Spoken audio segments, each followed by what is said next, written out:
Social democratic party of ಇಂಡಿಯಾದ ವತಿಯಿಂದ ಅಲ್ಪಸಂಖ್ಯಾತರಿಗೆ 15,000 ಕೋಟಿಯನ್ನು ಮೀಸಲಿಡಬೇಕೆಂದು ಹೇಳಿ ನಮ್ಮ ಒಂದು ಆಗ್ರಹ ಇದೆ.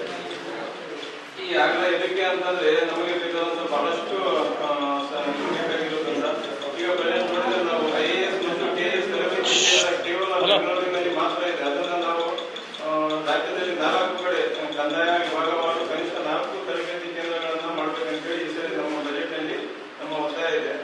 ಅದೇ ರೀತಿಯಾಗಿ ಅಲ್ಪಸಂಖ್ಯಾತ ಸಮುದಾಯದವರಿಗೆ ಸಾಂಸ್ಕೃತಿಕ ಮತ್ತು ಸಾಮಾಜಿಕ ಚಟುವಟಿಕೆಗಳನ್ನು ಹಮ್ಮಿಕೊಳ್ಳಲು ಉಪಯೋಗವಾಗಿರುವ ಬಹುಮುಖ ಮಹಡಿಗಳನ್ನ ಮತ್ತೆ ಹೋಬಳಿ ಲೆವೆಲ್ ಮತ್ತೆ ತಾಲೂಕು ಲೆವೆಲ್ ಜಿಲ್ಲಾ ಮಟ್ಟದಲ್ಲಿ ಕಟ್ಟಡಗಳನ್ನ ಕೊಡ್ಬೇಕಂತ ಹೇಳಿ ನಮ್ಮ ಒಂದು ಆಗ್ರಹ ಇದೆ. ತಾಲೂಕು ಮಟ್ಟದಲ್ಲಿ 2 ಕೋಟಿ, ಜಿಲ್ಲಾ ಮಟ್ಟದಲ್ಲಿ 3 ಕೋಟಿಯ ಒಂದು ಬಜೆಟ್ ಅನ್ನ ಇದಕ್ಕೋಸ್ಕರ ಮೀಸಲಿಡಬೇಕಂತ ಹೇಳಿ ನಮ್ಮ ಒಂದು ಆಗ್ರಹ. ಮತ್ತೆ ಅದೇ ರೀತಿಯಾಗಿ ಮದರಸಾಗಳಲ್ಲಿ ಉತ್ತಮ ಗುಣಮಟ್ಟದ ಈ ಸಂದರ್ಭದಲ್ಲಿ ಅಬ್ದುಲ್ ಮತೀನ್ ಸಾದಿಕ್, ಅತಿಕ್ ಅಹ್ಮದ್, ಶೇಖ್ ದಾವೂದ್ ಇದ್ದರು.